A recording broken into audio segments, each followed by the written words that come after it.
Hey, how's it going? So recently I bought the Astro City Mini V, and for this video I just want to give my sort of thoughts, my feelings, and my opinions on this little cab. I've got some brief video footage of the actual cabinet itself. The display's nice and clear. Considering its size, it's surprising how easy it is to see the bullets, especially with the right filter, which you'll see later. The joystick, not so keen on it. The buttons are alright, not a problem, but the stick, just a little bit stiff. But we do have other options, which I'm going to show you. First of all, and this is absolutely vital, you must get the right power supply. So initially when I was doing my testing, I had a Nintendo Switch USB-A power brick, which just wasn't supplying enough power, I guess, to the cabinet. So as a result, the games, especially the Psycho games, very, very, very laggy. Now, I used an iPad USB-A charger, which you can see in this picture, and that for me made a massive difference in terms of the performance of the games. So the stick on the cab is serviceable. It's all right. Like I say, not my favourite kind of stick. I prefer the Neo Geo arcade stick in terms of the way that feels. But nevertheless, the one on the cabinet's all right. But fortunately, via an adapter, you can use the 8-bit DO M30, which is a kind of Sega Saturn style controller. And when you plug that in using an adapter, which I'm going to show you next, the top row of keys are used for the main functions. So it's just like the cabinet basically. So it's a bit awkward that you're using the smaller keys. I prefer to have used the bigger ones at the bottom. But if you look at the layout of the arcade cabinet, the controller basically mimics that. Overall though, the D-pad is brilliant. To use the controller on the Mini V, you're going to need this adapter, which is made by Mayflash. It's the Magic S Pro. Now this adapter is brilliant. It works on a multitude of systems, all of which are listed on the image, and you can pretty much put any controller you want onto any system near enough. However, when it comes to the Astro City, you can only use the M30. Nothing else seemed to work. I can only assume it's because of the layout of the buttons. It's kind of like tricking the console into thinking that you've plugged in the official joystick, but that was the only thing that I could get to work on it. However, paired up with the M30 with this adapter, the controls are a lot better than just using the mini cab. So before I show any footage of the cab connected to my monitor, I really want to talk about the lag or the performance issues. It's there. There's no doubt about it. With the right power supply, it isn't as bad as a lot of the reviews that I've read. There are definitely some games that suffer more than others. So I remember playing Gunbird on this the first time, and I was like, this doesn't feel right. Now, admittedly, at that point, I was using the wrong power supply. When I changed and used the one that's specified on the box, admittedly, the performance was better. Not perfect. There's still, how can I put it, better ways, really, of actually playing these games. But if you want something that's going to look cool, on display, then, consider it. I paid just short of 150 for this. It was 142 actually, if I remember rightly, and that was from Amazon Marketplace. So it wasn't new. It's a lot of money. I mean, I will probably return it, to be fair, as I don't really feel like I kind of need it. I'm not collecting. I don't really have the space for the cabinet just to sit there on demo mode. So I probably will get rid of it. The other thing that I wasn't too keen on really is the joystick. Now, you shouldn't expect too much because it is a little stick, on this cabinet. I've got the Neo Geo Mini, and that stick isn't ideal for the shooters on there, but I did find it pretty good for the beat 'em ups. Sorry, the fighting games rather. Now, you can get the arcade stick for this, which is around about another 150, which is really nice, proper Astro City style looking. It's in green or pink, It's got SandWire parts. You know, you add it all together, and that's like just short of 300 quid. 300 quid for an imperfect way of playing, you know, these games. I just can't warrant it. Not personally. Yeah, I'd love to have tested out that stick. It might actually be a big difference in terms of control, but it's a lot of money to risk. It really is. I mean, I'm fortunate Amazon have got a very, very good return policy, so I can actually send this back to them, which I'm going to do. But going back to the performance, it's very erratic. Some games definitely do perform better than others. The toe playing ones seem to be absolutely fine, to be fair. It seemed to be mostly the Psycho ones. I noticed it even on Strikers that it was just didn't feel the same. I mean, I've got these games on Switch and they're meant to be, you know, some of the worst for lag on the Switch. You know, the City Connection versions, but yeah, I never had any problems with them. And I think the other thing as well is that these games are hard and you can change the difficulty. But even if you do that, they're still a challenge. They really are. You need to have perfect controls if you're going to get through them. I wouldn't use this to set my best high scores on. I wouldn't even necessarily use it to kind of complete these games, be it a 1cc or with credits. And so for me, it kind of sits on the shelf really.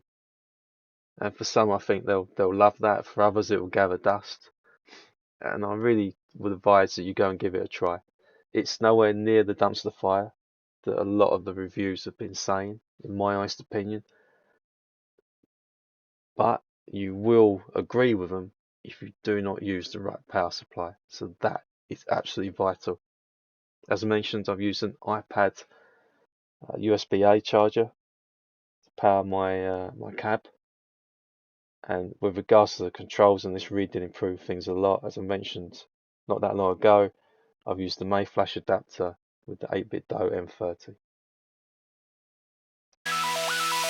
So I've connected the Astro Mini to the TV via HDMI, which is very easy to do, none of that mini HDMI crap.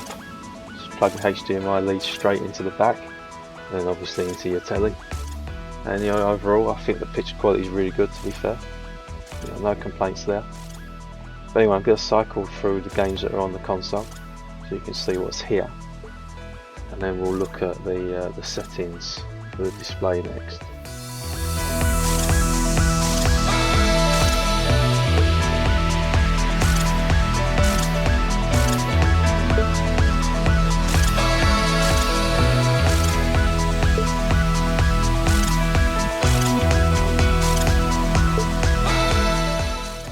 So as we get to the end of the list, there are a couple of, for me, strange absentees.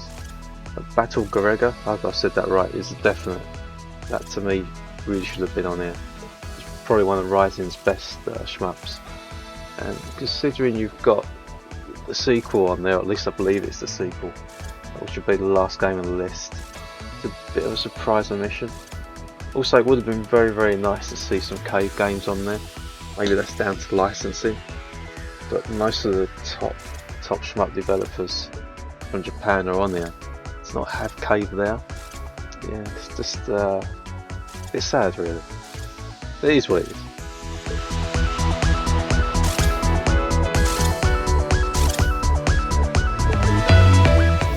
So there are 4 effects, which basically are filters for the display. It's mostly scan lines, to be honest with you. I found that the top option of none or the sharpen option was the best ones. But we're going to go through the 4 of them so you can have a little look and basically see the difference between them.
What's really vital is your rotation option.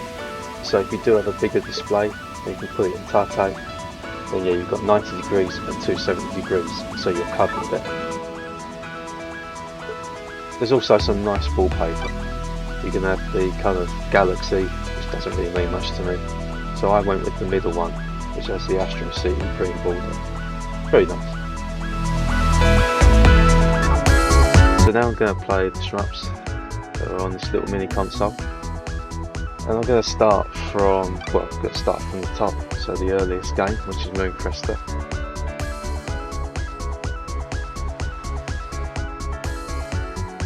I'm just going to show, probably not in this one because I don't think there is any dip settings, but you're also going to see some of the dip switch settings that you can configure, as well as the save and load function, which will come in handy considering how brutal most of these shmups are. But for now, I'm gonna let you enjoy the gameplay.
Lighting!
continue.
coming to the end of the video.